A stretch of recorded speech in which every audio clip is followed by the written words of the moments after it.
नियम 48 के अनुसार बोली लगाने वालों के द्वारा प्रस्तुत बोली दस्तावेजों में विनिर्दिष्ट कालावधि के दौरान विधिमान्य रहेगी।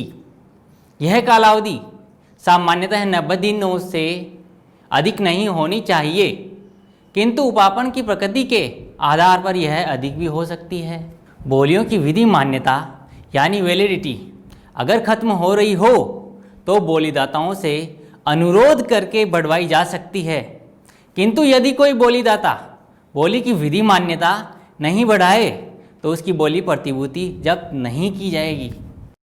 नियम 50 यह कहता है कि बोलियां ठीक प्रकार से मुहरबंद होनी चाहिए, जिन पर बोलीदाता का नाम, पूर्ण पता, दूरभाष, मोबाइल नंबर होने चाहिए। इलेक्ट्रॉनिक बोलियों को SPPP पोर्टल पर भी अपलोड करना जरूरी है। नियम 52 के अनुसार देरी से प्रस्तुत बोलियों को प्राप्त नहीं किया जाएगा। नियम 52 के अनुसार देरी से प्रस्तुत बोलियों को प्राप्त नहीं किया जाएगा और यदि डाक में देरी से आए तो उन पर देरी से प्राप्त लिखकर उनको बिना खोले ही लौटा दिया जाएगा। नियम 53 के अनुसार प्राप्त बोलियों को बक्से में डबल लॉक करके सुरक्षित रखा जाएगा और कटे फटे लिफाफों को पुनः सील बंद करके रखा जाएगा। प्राप्त बोलियों को बोली रजिस्टर में इंदराज करते हुए नियत समय पर प्राप्त बोलियों की संख्या शब्दों और अंकों में लिखकर बंद किया जाएगा। नियम 54 के अनुसार बोली खोलने की अंतिम तिथि और समय से पहले बोलीदाता एक लिखित नोटिस देकर अपनी बोली को विड्रॉ, सब्स्टिट्यूट या मॉडिफाई कर सकता है। नियम 55 हमें यह बताता है कि बोलियां बिड ओपनिंग कमेटी द्वारा उपस्थित बोलीदाताओं के सामने खोली जाएगी। समस्त बोलियों को खोलने जाने के पश्चात बोली खोलने वाली समिति के सदस्यों द्वारा प्रत्येक बोली के प्रथम पृष्ठ पर आद्याक्षर किए जाएंगे और तारीख डाली जाएगी। संलग्न की गई कीमत, अनुसूची और पत्रों, परिमाण के बिल समस्त पृष्ठों पर समिति के सदस्यों द्वारा आद्याक्षर किए जाएंगे और तारीख डाली जाएगी। कीमतों, परिधान, कालावधि इत्यादि जैसी मुख्य सूचना पर गोला बनाया जाएगा और बोली के न भरे गए स्थानों को समिति के सदस्यों द्वारा चिन्हित और तारीख सहित हस्ताक्षरित किया जाएगा। बोली की मूल और अतिरिक्त प्रतियां भी तदनुसार चिन्हित की जाएगी।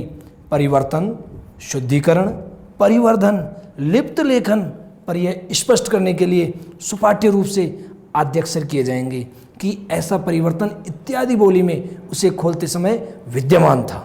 बोली के प्रथम पेज सभी कीमत अनुसूचियां, ओवरराइटिंग और करेक्शन और सभी महत्वपूर्ण सूचनाओं पर कमेटी मेंबर के साइन कराए जाएंगे। बोलियों को खोलने का सीरियल नंबर, भाग, कुल बोलियों की संख्या प्रत्येक बोली के लिफाफे पर अंकित की जाएगी। नियम 56 बोलियों के प्रारंभिक परीक्षा के बारे में यह सुनिश्चित करने के लिए निर्देशित करता है कि बोलियां बिना शर्त, हस्ताक्षरित, मोहरबंद, विधिमान्य, बोली प्रतिभूति के साथ और कार्य संपादन प्रतिभूति देने की सहमति के साथ हों और अन्य सभी शर्तों की पूर्ति करती हों। नियम 57 के अनुसार बोली मूल्यांकन समिति बोलीदाताओं के नाम, पते, ईमेल एड्रेस, रजिस्ट्रीकरण का संदर्भ, कोई सब्स्टिट्यूशन या मॉडिफिकेशन किया गया हो तो उसकी सूचना, बोलीदाता या उसके अधिकृत व्यक्ति के हस्ताक्षर, बोली प्रतिभूति या बोली प्रतिभूति घोषणा पत्र, वित्तीय स्रोतों की उपलब्धता और पूर्व का अनुभव आदि बिंदुओं को एक सारणी के रूप में बनाकर तकनीकी बोलियों के मूल्यांकन का परिणाम घोषित करेगी कि कौन कौन तकनीकी बोलियों में सफल रहे हैं। साथ ही बोली मूल्यांकन समिति के सदस्य सारणी के नीचे उनकी सिफारिशें देंगे कि तकनीकी बोलियों के मूल्यांकन में कौन से बोली लगाने वाले अहरित पाए गए और उस पर हस्ताक्षर करेंगे। नियम 58 के अनुसार बोलीदाताओं के नाम, पते, ईमेल एड्रेस, उनके तकनीकी रूप से सफल होने की सूचना, उनके द्वारा कोट की गई प्रति इकाई दर, कर, पैकिंग, फॉरवर्डिंग चार्जेस, इंश्योरेंस आदि बिंदुओं को शामिल करके बोली मूल्यांकन समिति के सदस्य सारणी के नीचे न्यूनतम बोली या सर्वाधिक लाभप्रद बोली से संबंधित सिफारिश करेंगे और उस पर अपने हस्ताक्षर करेंगे। राजस्थान लोक उपापन में पारदर्शिता नियम 2013 में प्रत्युदायिता का अवधारणा यानी डिटर्मिनेशन ऑफ रेस्पॉन्सिव को नियम 59 में परिभाषित किया गया है, जिसके अनुसार कोई प्रत्युदायी बोली यानी रेस्पॉन्सिव बिड वह है जो बिना किसी सारवान, विचलन यानी डेविएशन आरक्षण यानी रिजर्वेशन या लोप यानी ओमिशन के बोली दस्तावेजों की अपेक्षाओं की पूर्ति करती है। डेविएशन यानी विचलन का अर्थ है बोली दस्तावेजों में दी गई अपेक्षाओं से हटना। रिजर्वेशन यानी आरक्षण से अर्थ है बोली दस्तावेजों में दी गई अपेक्षाओं को सीमित करने वाली शर्त लगा। ओमिशन यानी लोप से तात्पर्य बोली दस्तावेजों या उसके किसी भाग में अपेक्षित सूचना या दस्तावेज प्रस्तुत करने में विफल होना। कोई सारवान, विचलन, आरक्षण या लोप वह है जिसे अगर मान लिया जावे तो वह बोली दस्तावेजों में चाही गई विषय वस्तु की परिधि, गुणवत्ता या संपादन को सारभूत रूप से प्रभावित करेगा और उपापन संस्था के अधिकारों और बोलीदाता के दायित्व को सीमित करेगा, और यदि परिशोधित यानी रेक्टिफाई करे तो बोलीदाताओं की प्रतियोगी स्थिति को अनुचित रूप से प्रभावित करेगा। आइए बात करते हैं नियम 60 की। नियम 60 के अनुसार बोली मूल्यांकन समिति that is bid evaluation committee बोलीदाताओं से बोली के संबंध में किसी भी प्रकार का स्पष्टीकरण मांग सकती है, लेकिन बिना मांगे गए एक तरफा स्पष्टीकरण पर विचार नहीं किया जाएगा। वित्तीय बोलियों के मूल्यांकन में गणितीय त्रुटियां यानी कि अरिथमेटिकल एरर्स की शुद्धि की पुष्टि करने के अलावा बोली की कीमतों या सार में कोई भी परिवर्तन स्वीकार नहीं किया जाएगा। नियम 61 के अनुसार बोली मूल्यांकन समिति ऐसी समस्त गैर अनुरूपताओं को माफ कर सकती है जिसके कारण कोई सारवान विचलन, आरक्षण या लोप न होता हो, और ऐसी बोली को सारभूत रूप से प्रत्युत्तरदायी समझा जाएगा। बोली मूल्यांकन समिति बोली लगाने वालों से आवश्यक सूचना या दस्तावेज जैसे कि audit report, pan card, tax clearance certificates आदि मांग सकती है। इस प्रकार के दस्तावेज इसलिए मांगे जाते हैं जिससे कि बोलीदाता फर्म की विश्वसनीयता सुनिश्चित की जा सके।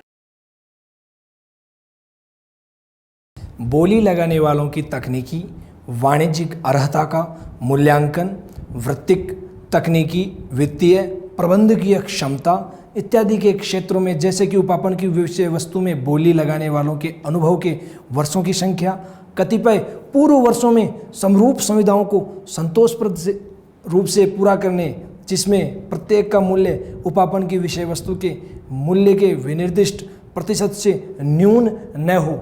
उपापन की विषय वस्तु के मूल्य के संबंध में कतिपय पूर्व वर्षों में बोली लगाने वालों का वित्तीय पण्यावर्त, बोली लगाने वालों की तकनीकी, वाणिज्यिक अर्हता का मूल्यांकन, वृत्तिक, तकनीकी, वित्तीय, प्रबंधकीय क्षमता इत्यादि के क्षेत्रों में जैसे कि उपापन की विषय वस्तु में बोली लगाने वालों के अनुभव के वर्षों की संख्या, कतिपय पूर्व वर्षों में समरूप संविधाओं को संतोषप्रद रूप से पूरा करने जिसमें प्रत्येक का मूल्य उपापन की विषय वस्तु के मूल्य के विनिर्दिष्ट प्रतिशत से न्यून न हो। उपापन की विषय वस्तु के मूल्य के संबंध में कतिपय पूर्व वर्षों में बोली लगाने वाले का वित्तीय पण्यावर्त, टर्नओवर, उपापन की विषय वस्तु के मूल्य के सापेक्ष बोली प्रस्तुत करते समय बोली लगाने वाले के हस्तगत आदेशों का मूल्य इत्यादि में अर्हता की विभिन्न कसौटियों के लिए बोली दस्तावेजों में समनुदिष्ट अंकों के भार या नियत न्यूनतम उपलब्धियों के आधार पर नियम 57 के अनुसार सारणी प्रारूप में किया जाएगा। तकनीकी मूल्यांकन यानी कि टेक्निकल इवैल्यूएशन में कम से कम 3 फर्मों का सफल होना ज़रूरी है। हालांकि किन्हीं कारणों से यदि हम 3 फर्मों का चयन नहीं कर पाते हैं तो हमें रीजंस रिकॉर्ड करने होंगे। द रीजंस में बी रिकॉर्डेड कि क्यों 3 से कम फर्में होने पर भी उपापन प्रक्रिया को जारी रखना आवश्यक समझा गया है। तकनीकी बोलियों में सफल बोलीदाताओं यानी कि बिडर्स को वित्तीय बोली खोलने की तारीख, समय और स्थान के बारे में लिखित में यानी कि रिटन में सूचना जारी की जाएगी। यह बहुत ज़रूरी होता है।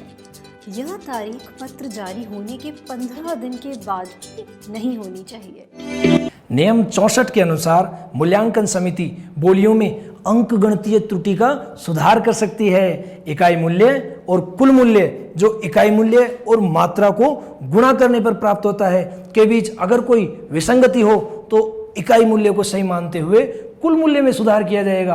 अगर इकाई मूल्य में दशमलव बिंदु की स्थिति में स्पष्ट गलती है तो ऐसे मामले में निकाला गया कुल मूल्य प्रभावी होगा और इकाई मूल्य में सुधार किया जाएगा। अगर योग के घटकों को जोड़ने या घटाने के कारण योग में त्रुटि रह गई है तो घटक अभिभावी होंगे और योग में सुधार किया जाएगा। अगर शब्दों और अंकों के मध्य कोई विसंगति है तो शब्दों में व्यक्त की गई रकम तब तक प्रभावी होगी जब तक कि शब्दों में अभिव्यक्त रकम कोई अंकगणितीय त्रुटि से संबंधित ना हो।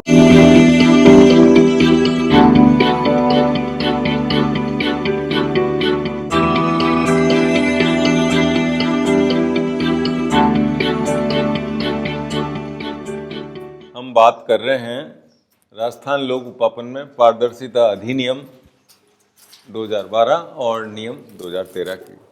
तो देखिए, बोलियां सबमिट जो होती है उसमें कुछ न कुछ कमी भी रह सकती है। तो जब कुछ कमी बेशी रह जाए तो क्या करें, इसके बारे में आपको रूल 60 और रूल 61 ये आपको गाइडेंस देते हैं कि ऐसे में क्या करना है।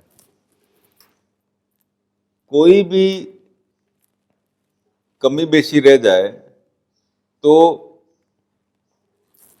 हम बिडर से लिखित में क्लेरिफिकेशन ले सकते हैं। ये अलाउ कर रहा है आपको रूल 60, है ना। May ask in writing any bidder for a clarification. Okay.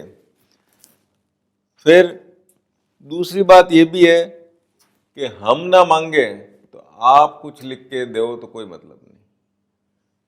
हम मतलब पीई, प्रिकॉरिंग एंटिटी मांगेगा तो ठीक है। आप चला के आप अगर बिडर हो और हमको चला के कोई बात लिख के दो, कंसीडर नहीं करेंगे। बात यह है, रूल ये कहता है कि unsolicited clarification shall not be considered. मतलब हमने पूछा ही नहीं, आप चला के बताओ, उसका कोई मतलब नहीं। आपसे जब पूछें, अगर आप बिडर हो और हम अगर प्रिक्योरिंग एंटिटी हैं तो हम पूछें तो आप बताएं, ये मतलब है। फिर कोई सब्सटेंशियल चीज के बारे में कोई क्लेरिफिकेशन, जैसे आपने रेट के बारे में कोई आप पूछताछ हम नहीं करेंगे कभी भी। हम मतलब पीई, प्रिक्योरिंग एंटिटी रेट के बारे में कोई क्लेरिफिकेशन नहीं लेगी, न क्लेरिफिकेशन स्वीकार करेगी।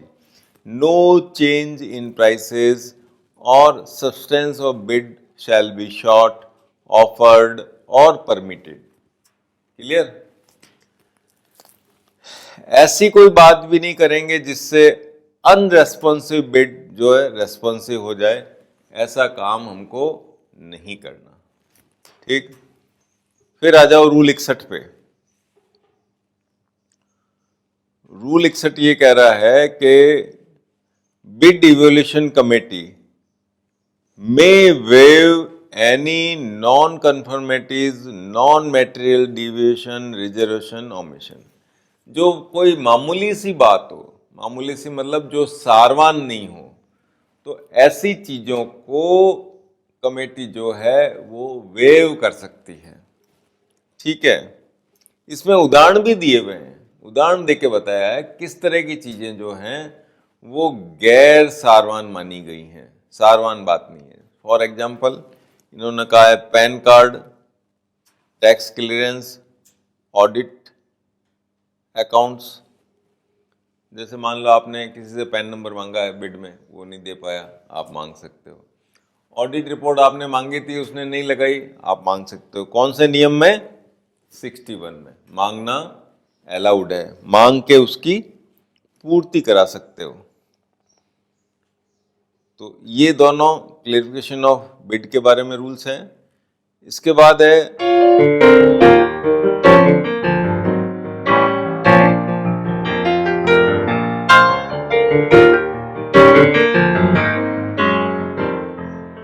Evolution of technical bids in case of two part bids. Rule 63, नियम 63। नियम 63 कह रहा है तकनीकी बोलियों का इवोल्यूशन जो है जिनमें टू पार्ट बिड्स। आपको पता है सिंगल पार्ट बिड है तो उसमें तो टेक्निकल बिड होती ही नहीं है, सिर्फ एक ही आप बिड लेते हो, उसी को खोलते हो, जो L1 होता है उसको ऑर्डर दे देते हो। ये तो सिंगल पार्ट हो गया। जिसमें आपको लगता है कि टेक्निकल चीज़ें काफ़ी महत्वपूर्ण हैं और उनका एवोल्यूशन अलग से करना है, तो उस केस में हम एक टेक्निकल बिड बनाते हैं। तो उस टेक्निकल बिड को आप कैसे जांचोगे, कैसे एवोल्यूशन करोगे, उसका तरीका इन्होंने बता रखा है। एज पर क्राइटेरिया जो भी है आप रखोगे वो एज पर सेक्शन 7 रखोगे, और एक बार जो भी आपने क्राइटेरिया तय कर दिया उसको आप बिड जारी करने के बाद नहीं चेंज कर सकते, चेंज नहीं कर सकते कोई सूरत में। जो एक बार तय कर लिया वही क्राइटेरिया रहेगा, क्राइटेरिया बदला नहीं जाएगा। ठीक है, बदलना है तो टेंडर वापस से नए सिरे से शुरू होगा, वापस से ही फ्लोट होगा। नेक्स्ट है techno commercial qualification, evaluation in tabular form as per rule 57, weighting of marks assigned or minimum achievements fixed, professional, technical, financial, managerial competence, satisfactory completion of similar contracts, turnover। ये मुख्य मुख्य बातें हैं। ठीक है ना, हम एक टेबुलर फॉर्म के अंदर, जैसा कि नियम 57 में कहा हुआ है, एक आप टेबल बना लेंगे और हर एक बिंदुवार आप उसके अंदर टिक करते जाएंगे कि हमने जो शर्तें रखी है, चाहे वो टर्नओवर की शर्त हो, चाहे उसके अनुभव की शर्त हो, वो पूरी हो रही है कि नहीं हो रही है, ये अपन उसमें टेबल में टिक करके और जांच करते जाएंगे। रूल 63 ये कह रहा है कि कम से कम 3 फर्में होनी चाहिए। कम से कम कितनी क्वालिफाई होनी चाहिए? 3। मान लो 5 आई, उसमें से 3 तो हो गई आउट, 2 ही बची। तो फिर अगर आप आगे बढ़ना चाहते हो 2 फर्मों के साथ में, तो आपको क्या करना पड़ेगा? रीजंस रिकॉर्ड करना पड़ेगा, लिखना पड़ेगा कि क्यों जरूरी है कि हम 2 फर्मों के साथ ही आगे बढ़ें। तो रूल 63 अपन को ये पाबंद करता है, ये आपको गाइडेंस देता है कि निविदा में कम से कम 3 फर्में जो हैं वो क्वालिफाई हों, 3 से कम हो, और आपको टेंडर जारी रखना है, 2 के साथ चलना है या सिंगल बिड करनी है, तो आपको रीजंस रिकॉर्ड न पढ़ने पड़ेंगे, जैसे कि टाइम कम है, रेटें सही आ गई है, पर्याप्त प्रचार प्रसार कर दिया था, वगैरह वगैरह। ये सारे आपको रीजंस रिकॉर्ड करने पड़ेंगे और उसको क्लियर करना पड़ेगा मैटर को। ठीक है, और फिर आपको सारे बिडर्स को डेट, टाइम और place of opening of financial bid बतानी है। आप उनको स्पष्ट तौर पे बताएंगे कि वित्तीय बोलियां किस दिन खोली जाएगी, कितने बजे खोली जाएगी, किस जगह खोली जाएगी। ठीक है, और इवन आप ऑनलाइन कर रहे हो तो नियम ये भी कहता है कि वो ऑनलाइन खोलने की प्रक्रिया के साक्षी बन सकेंगे। वो चाहें तो आप जहाँ पे कंप्यूटर पे खोल रहे हो वहाँ पे भी वो कह सकते हैं साहब हमको दिखा के खोलो। ऐसा हमको नियम में निर्देशित किया हुआ है।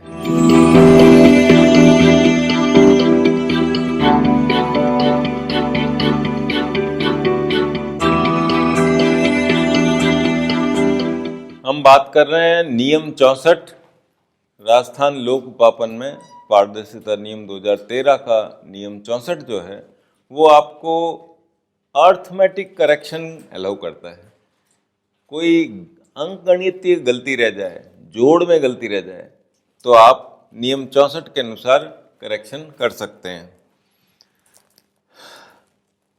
इसको आगे एक्सप्लेन भी किया हुआ है कि आपका जो यूनिट प्राइस है, इकाई मूल्य और क्वांटिटी, इन दोनों को गुणा करने से जो टोटल प्राइस आ रही है उसमें कोई गलती हो जाए तो आप इकाई मूल्य को सही मानेंगे। ठीक है, फॉर एग्जाम्पल ₹2 की चीज़ है, एक यूनिट का प्राइस ₹2 है ना, और आपने 10 नग खरीदे तो टोटल कितना हुआ? ₹20 हुआ। टोटल माल ₹20 का हुआ, ₹2 का एक, ₹10 का ₹20, ठीक है। लेकिन गलती से ठेकेदार ने 20 की जगह वहां लिख दिया ₹30। You can correct it. नियम कहता है इकाई मूल्य मान्य होंगे, यानी यूनिट प्राइस जो है, यूनिट प्राइस को हम सही मान लेंगे, ठीक है। क्वांटिटी तो आपने मांगी थी, 10 नग मांगे थे, ₹2 उसने प्राइस कोट कर दी, गुणा करके, और उसको लिखना चाहिए था 20, लेकिन उसने लिख दिया 22 या 30 लिख दिया या 21 लिख दिया। आप इसको नियम के अनुसार करेक्ट कर सकते हो। किसको? जोड़ को। सही किसको मानोगे? इकाई मूल्य को, न कि जोड़ को। जोड़ को करेक्ट करने का प्रोविजन है। फिर सब total shall prevail and total will be corrected. मान लीजिए 3-4 भागों में उसने अपने रेट का बाइफर्गेशन दिया है कि साहब मेरा जो मूल दर है वो मान लीजिए ₹6 है, भाड़ा मेरा लगेगा ₹2, इंश्योरेंस लगेगा ₹1। इस तरह से उसने अपने आइटम की जोड़ जो दी है वो टोटल ₹10 दी है फॉर एग्जाम्पल। बीच में जो जोड़ें करी है, करों का योग, उसकी जो टोटल जोड़ आई है वो अगर गलत हो गई है किसी कारण से, तो उस टोटल को आप सही करोगे और बीच की जोड़ें जो है वो प्रिवेल करेगी, ठीक है। और थर्डली जो शब्दों में लिख दिया वो प्रिवेल करेगा। अंकों में मान लो गलती हो गई, लिखना था 1111, मान लो 1111, उसने हिंदी में तो सही लिख दिया, अंकों में तो सही लिख दिया, लेकिन अंकों में गलत लिख दिया हो, शब्दों में सही लिखा है, तो शब्द जो है वो सही माने जाएंगे, ठीक है। Words shall prevail not figures. अंकों में अगर गलती हो गई है तो हम उसको इग्नोर कर सकते हैं और शब्दों में जो उसने लिखा है उसको सही मानेंगे, ठीक। ये अर्थमेटिक करेक्शन का रूल दे रखा है, रूल 64।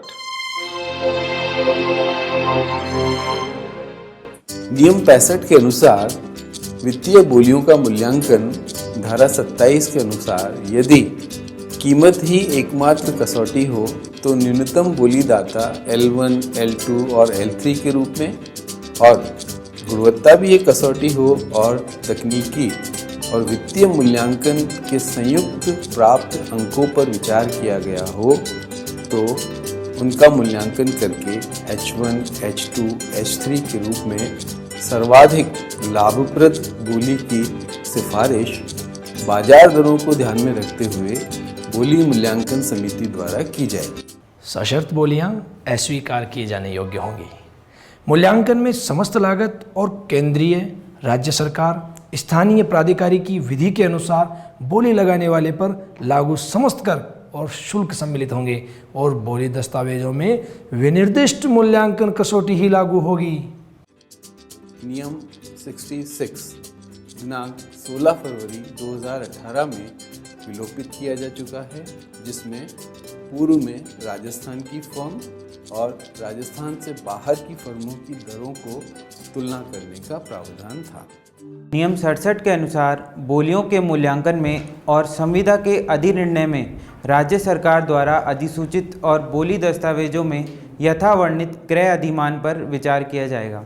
नियम 68 के अनुसार यदि मूल्यांकन के बाद एक ही बोली रह जाए तो बोली मूल्यांकन समिति की न्यायोचित टिप्पणी पर उपापन संस्था एकल बोली का भी अनुमोदन कर सकती है। शर्त यही है कि बोली का पर्याप्त प्रचार प्रसार हो गया हो, बोली तकनीकी रूप से सफल हो, कीमतें युक्ति युक्त हों, बोली शर्त रहित हो और हर तरह से पूर्ण हो और बोली लगाने वालों के बीच व्यावसायिक समूहन के कोई स्पष्ट लक्षण नहीं हो।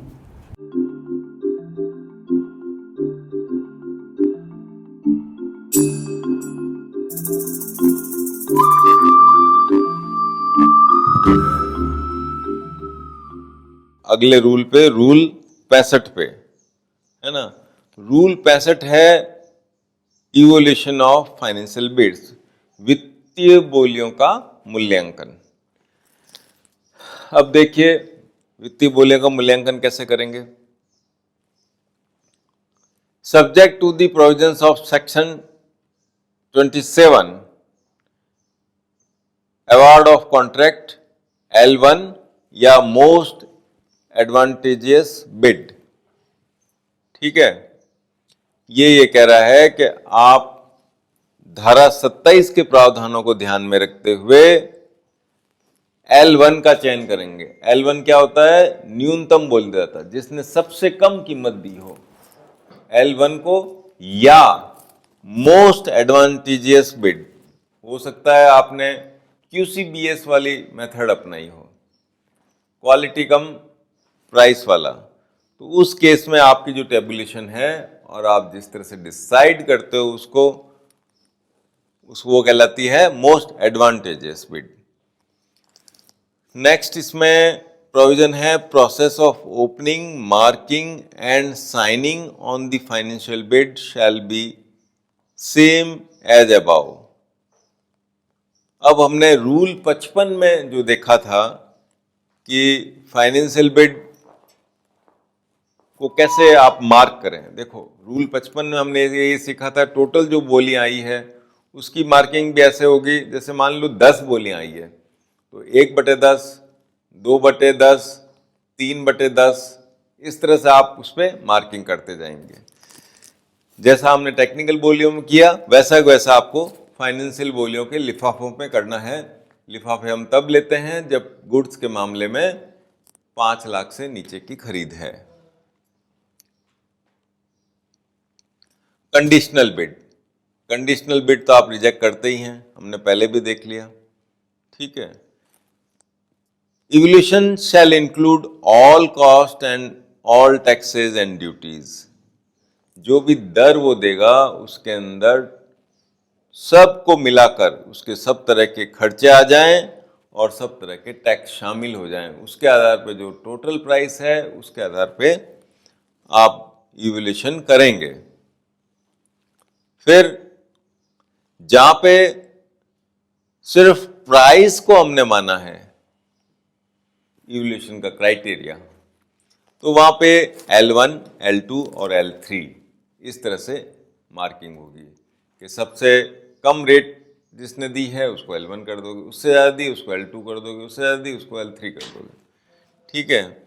और जहाँ पे QCBS पद्धति आपने अपनाई है वहाँ पे आप इवोल्यूशन करेंगे H1, H2 और H3 के लिए। ये सब डिटेल आपको मिलती है रूल 65 में।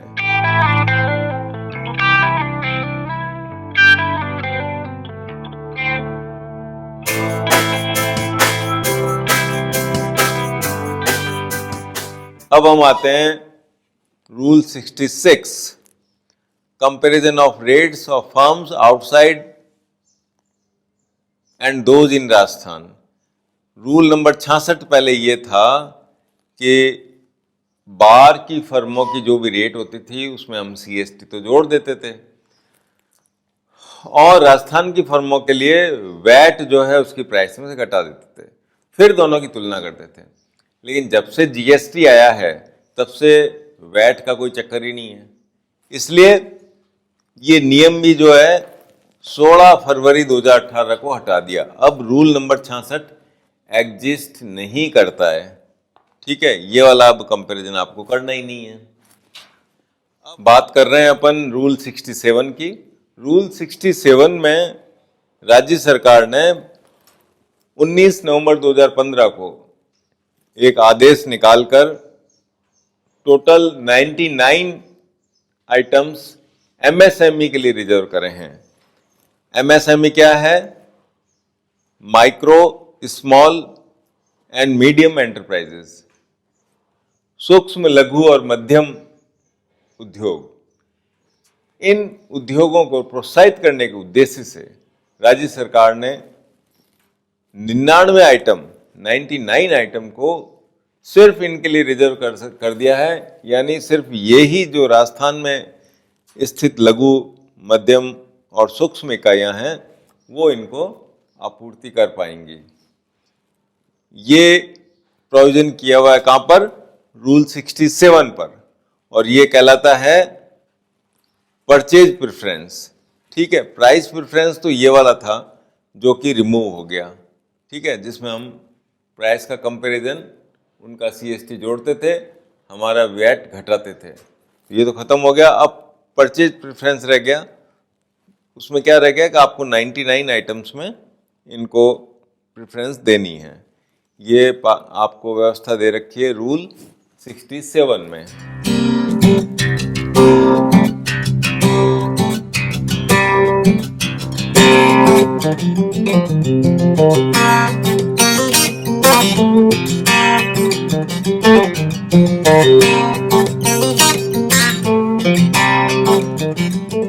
अब हम आते हैं रूल 68 पर। रूल 68। रूल 68 हमें ये बताता है कि मान लो आपने तो सारा कुछ किया, विज्ञापन किया, पोर्टल पे डाला, खुद के विभाग की वेबसाइट पर डाल दिया, अखबार में दे दिया, जितना बता रखा है उतना टाइम भी दे दिया, 10 दिन, 20 दिन, 30 दिन, जो आपके नॉर्म्स हैं उसके हिसाब से आपने टाइम दे दिया, तो भी बिडर्स कम आए, कंपटीशन नहीं हुआ, लैक ऑफ कंपटीशन, कंपटीशन है ही नहीं, एक आदमी आ गया, सिंगल फर्म, क्या करें? तो आपको ये बता रहे हैं कि अगर आपके पास रेस्पॉन्सिव बिड एक ही है, मान लो 3 आए, उसमें 2 रिजेक्ट ही हैं, रेस्पॉन्सिव नहीं है, जो आप शर्तें आपने लगाई है वो पूरी नहीं करते, जो अनुभव चाहिए वो है ही नहीं उनके पास, तो फॉर एग्जाम्पल 3 में से 2 आउट हो गए, एक ही बचा, तो क्या करना है? उसके लिए बता रहे हैं कि आप पहले तो ये 4 चीजें चेक कर लो। क्या क्या चेक करो? Number 1, whether competition was limited due to specification terms and condition. आपकी ऐसी शर्तें तो नहीं थी जिससे कि आपने कंपटीशन को खुद ही लिमिट कर दिया हो, ये चेक कर लो पहले तो। फिर आप ये देख लो वाइड पब्लिसिटी हुई कि नहीं हुई, मतलब आपने अपने विभागीय वेबसाइट पे डाला होगा, SPPP पोर्टल पे डाला होगा, नोटिस बोर्ड पे डाला होगा, अखबारों में डाला होगा, ये चारों जगह आपने पब्लिसिटी करी या नहीं करी, ये आप चेक कर लो। इसके बाद चेक करना है कि ये सब तीनों चीजें हो गई तो फिर आप फाइनेंशियल बिड खोल सकते हो। ठीक है, और अगर आपको लगे कि जो प्राइस मिली है आपको वो वाजिब है, कॉम्पिटिटिव है, रेट सही है, तो फिर आप आगे बढ़ सकते हो। अगर कंपटीशन कम है और रेट आपको वाजिब मिल गई है तो फिर आप जो है आगे बढ़ सकते हो। इसमें नेक्स्ट एक इश्यू आता है, bid evaluation committee shall prepare a justification note for approval of procuring entity clearly indicating views of accounts oblique finance member of committee. ठीक है, देखो पहले तो ये प्रावधान था कि सिंगल टेंडर अगर आता है, इसको यूजुअल आम भाषा में सिंगल टेंडर बोलते हैं, है ना, जिसमें लैक ऑफ कंपटीशन हो, एक ही बिड हो, इसको सिंगल टेंडर बोलते हैं। तो उसमें क्या नेक्स्ट हायर अथॉरिटी को भेजने का प्रोविजन था पहले, लेकिन 6/8/2018 से एक अमेंडमेंट करके कर दिया कि नेक्स्ट हायर अथॉरिटी को भेजने की कोई आवश्यकता नहीं है। ठीक है ना, आपको सिर्फ जस्टिफिकेशन नोट बनाना है, जस्टिफिकेशन नोट बनाकर आप बोलियों को स्वीकार कर सकते हैं। ठीक है, पहले वाला झंझट खत्म हो गया, कोई नेक्स्ट हायर अथॉरिटी को भेजो, कब से? 6/8/18 से। ठीक है, अब नेक्स्ट है रूल 72। रूल 72 ये कहता है कि प्रिक्योरिंग एंटिटी के पास ये पावर रहती है कि कोई भी बिड वो स्वीकार कर सकते हैं या रिजेक्ट भी कर सकते हैं, दोनों ऑप्शन खुले हैं। ये व्यवस्था कहाँ मिलती है आपको? रूल 72 में, नियम 72 में ये व्यवस्था दे रखी है।